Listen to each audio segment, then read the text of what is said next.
Hello learners, welcome to CTET 2024। तो आज का हमारा टॉपिक है इमोशंस एंड कॉग्निशन का, emotional development theories of emotion का। ये लास्ट पार्ट और इसके बाद एक पार्ट और है जिसमें हम इंस्टिंक्ट्स की बात करेंगे और कुछ इंपॉर्टेंट पॉइंट्स या टर्म्स आप कह सकते हैं डेफिनेशंस की बात करेंगे। तो आज का टॉपिक स्टार्ट करते हैं।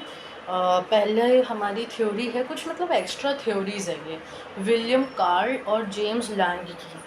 ओके, जेम्स लैंज और विलियम कार्ल ने एक थ्योरी दी थी कि पहले जो है फिजियोलॉजिकल अराउजल आता है, मींस प्रॉब्लम आती है, उसके बाद इमोशंस डेवलप होते हैं। लाइक सपोज एक मैन ने एक स्नेक को देखा। Okay, so seeing a snake leads to sweating of hands, face and increase of heart beat. उसके बाद इट डेवलप्स फियर।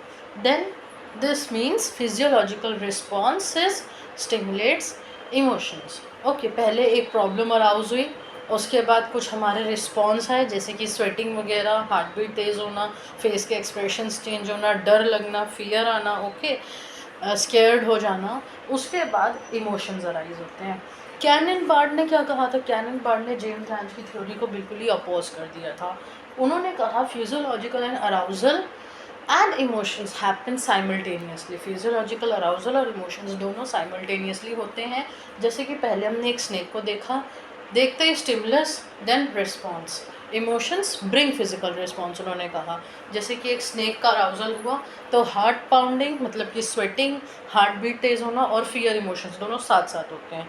ठीक है। तीसरी थी स्कैस्टर सिंगर की इक्वेशन या आप कह सकते हैं theory.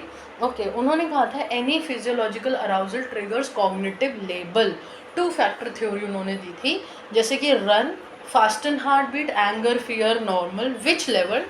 It's depend on the interpretation of mind and interpretation of emotions.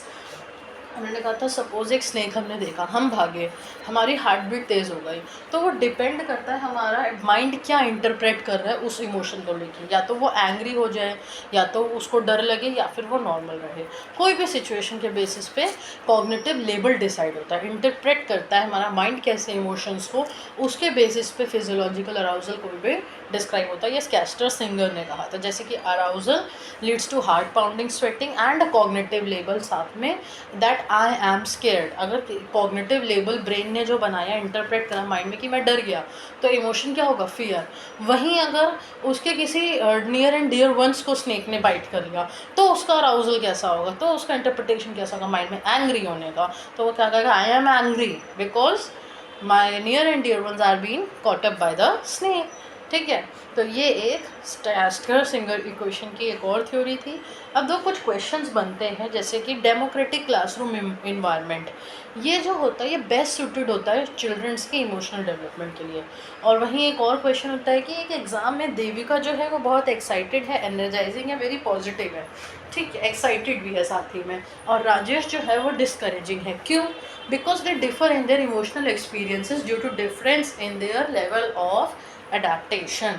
Okay, क्योंकि उनके इमोशनल जो एक्सपीरियंसेस हैं वो डिफरेंट है उनके लेवल ऑफ अडेप्टेशन के अकॉर्डिंगली। तो ये कुछ 3 थ्योरीज थी इमोशंस की और 2 क्वेश्चंस थे जो कि इम्पोर्टेंट थे। इसके नेक्स्ट पार्ट में हम लोग कुछ इंस्टिंक्ट्स डिस्कस करेंगे और वहीं पे ये टॉपिक आज फिनिश होगा। Thank you learners, keep learning, keep growing, stay connected. Same name से इंस्टाग्राम हैंडल भी है और शॉर्ट्स भी हैं, तो आप दोनों विजिट कर सकते हैं। Thank you.